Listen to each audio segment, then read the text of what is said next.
آپ نے سنا ہوگا حضور نے سورہ رحمان کے بارے میں فرمایا ہے، سورۃ الرحمن عروس القرآن، یہ سورہ رحمان جو ہے یہ قرآن کی دلہن ہے۔ جیسے دلہن کو آپ خوشنما لباس پہناتے ہیں، آراستہ پیراستہ اس کو گہنے اور اس کو زیور پہناتے ہیں، تو جس طریقے سے سجاتے ہیں آپ دلہن کو، اللہ تعالیٰ نے ایک سورت قرآن مجید میں یہ ایسی رکھی ہے سورہ رحمان کہ اسے خوب سجایا ہے۔ اس میں الفاظ کا در و بست، اس کا اپنا ایک ڈیوائن میوزک ہے۔ وہ تو اللہ تعالیٰ قراء جو ہے، خاص طور پر مصر کے قراء، اللہ تعالیٰ ان پر رحمت نازل فرمائے، ان کی خطاؤں سے درگزر کرے۔ جس طرح قرآن کے انٹرنسک میوزک کو انہوں نے واضح کیا ہے، واقعہ یہ ہے کہ اگر یہ لوگ نہ ہوتے، شیخ عبد الباسط محمد عبد الصمد، شیخ محمود خلیل الحصری، یہ لوگ کہ جنہوں نے قرآن کے اس غنا میوزک، یہ لفظ جو ہے آپ حیران نہ ہو کہ میں یہ کوئی شاید توہین کر رہا ہوں قرآن کی، حضور نے یہ لفظ استعمال کیا ہے، تغنو، اس قرآن کو اچھی سے اچھی خوشلہانی کے ساتھ پڑھو۔ من لم یتغن بالقرآن فلیس منا، جو قرآن کو بہتر سے بہتر انداز میں، اچھی سے اچھی آواز میں، خوشلہانی کے ساتھ پڑھنے کی کوشش نہیں کرتا، وہ ہم میں سے نہیں ہے۔ بلکہ ایک مرتبہ حضور رات کے وقت آپ گشت پر تھے اپنے ساتھیوں کے حالات معلوم کرنے کے لیے۔ حضرت ابو موسیٰ اشعری رضی اللہ تعالیٰ عنہ ایک صحابی ہیں، ان کے گھر کے پاس سے گزر ہوا، وہ رات کو تہجد پڑھ رہے تھے، کھڑے ہوئے کیف کے عالم میں قرآن تلاوت کر رہے ہیں۔ حضور کو بہت پسند آئی ان کی قرات، کافی دیر تک وہاں کھڑے سنتے رہے۔ اب انہیں کیا پتا کون سن رہا ہے، بالکل اسی طرح سمجھ لیجئے ایک بات یاد آئی ہے، حضور فرماتے ہیں کہ جس طرح کان لگا کر اللہ قرآن کو سنتا ہے، کسی چیز کو نہیں سنتا۔ ہمیں نظر نہیں آتا نا، ہمیں معلوم نہیں، ہم قرآن پڑھ رہے ہیں تو سننے والا کون ہے؟ سب سے زیادہ کان لگا کر خود اللہ۔ یہاں اس لیے مجھے یاد آیا کہ ابو موسیٰ اشعری کو کیا پتا تھا کہ کون سن رہا ہے؟ وہ اپنی کیفیت میں نماز میں تہجد میں قرآن کی تلاوت کر رہے تھے، اور ظاہر بات ہے ان کے گھر ایکڑوں میں بنے ہوئے نہیں تھے، ایک ایک کمرہ، ایک ایک کوئی حجرہ، ایسے ہی تو گھر تھے نا صحابہ کے، لہذا حضور پاس سے گزرے، آواز آئی، کافی دیر سنتے رہے۔ اس کے بعد آپ تشریف لے گئے، صبح فجر میں ملاقات ہوئی تو حضور نے تحسین کے انداز میں فرمایا، یا ابا موسیٰ انک قد اوتیت مزمارا من مزامیر آل داؤد، اے ابو موسیٰ تمہیں تو آل داؤد کے سازوں میں سے ایک ساز اللہ نے عطا فرما دیا ہے۔ جس طرح حضرت داؤد، لہن داؤدی مشہور ہے کہ جب وہ پچھلے پہر رات کو حمد کے ترانے الاپتے تھے، قرآن میں ہے کہ پرندے شامل ہو جاتے تھے ساتھ، اور پہاڑ وجد میں آتے تھے، پہاڑ بھی ان کے ساتھ شریک ہوتے تھے۔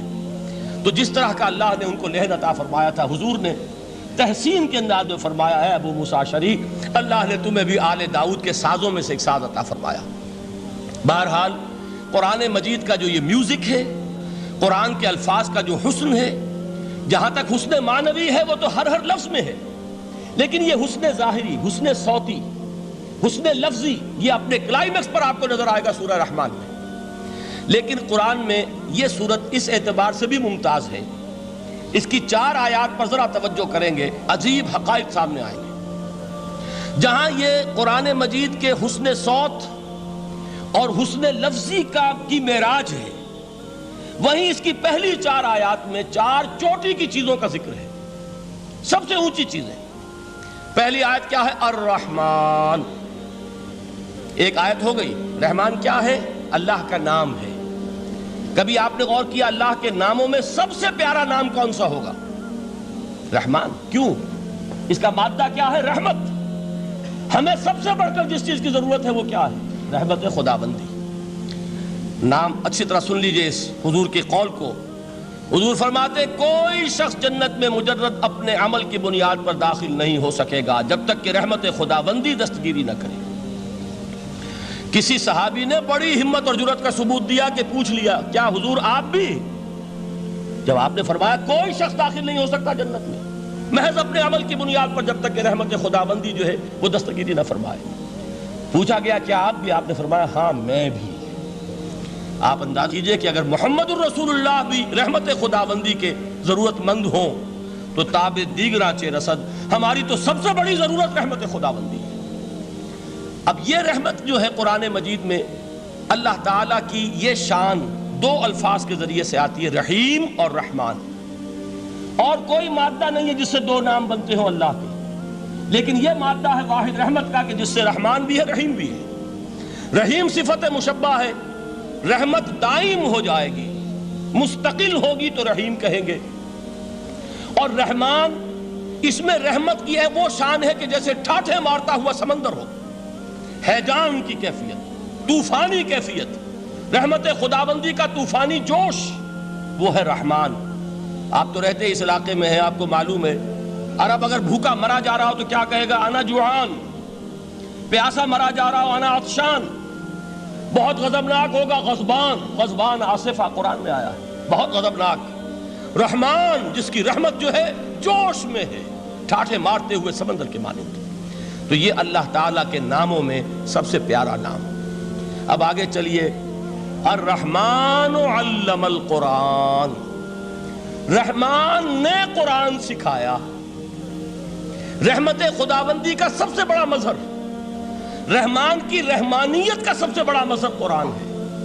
ان میں جو منطقی ربط ہے اس کو سمجھتے جائیے۔ اچھا آپ یہ سوچئے، جو علم بھی انسان کو حاصل ہوا وہ کس نے دیا؟ اللہ نے۔ سائنس کا علم کس نے دیا؟ اللہ نے۔ علم آدم الاسماء کلہا، وہ علم الاسماء جو حضرت آدم کو دے دیا گیا تھا ازل میں، یہ اسی کا ظہور ہے، یہ اسی کی ایکسفولیشن ہے جو ہو رہی ہے اور ہوتی رہے گی ابھی۔ اور دوسرے علم ہے وہ کس نے دی؟ اللہ نے دی۔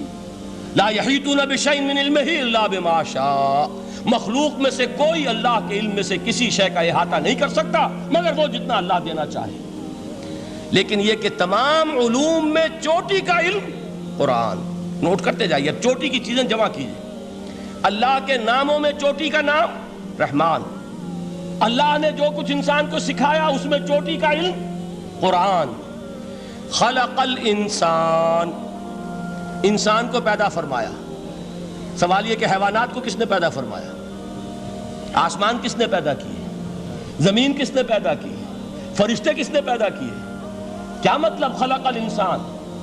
اس کی تمام مخلوقات میں اس کا کلائمیکس، اس کی تخلیق کی معراج، اس کے تخلیق کا نقطہ عروج انسان ہے۔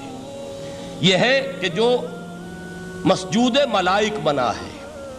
وَلَقَدْ كَرَّمْنَا بَنِي آدَمَ وَحَمَلْنَاهُمْ فِي الْبَرِّ وَالْبَحْرِ وَرَزَقْنَاهُمْ مِنَ الطَّيِّبَاتِ وَفَضَّلْنَاهُمْ عَلَى كَثِيرٍ مِّمَّنْ خَلَقْنَا تَفْضِيلًا۔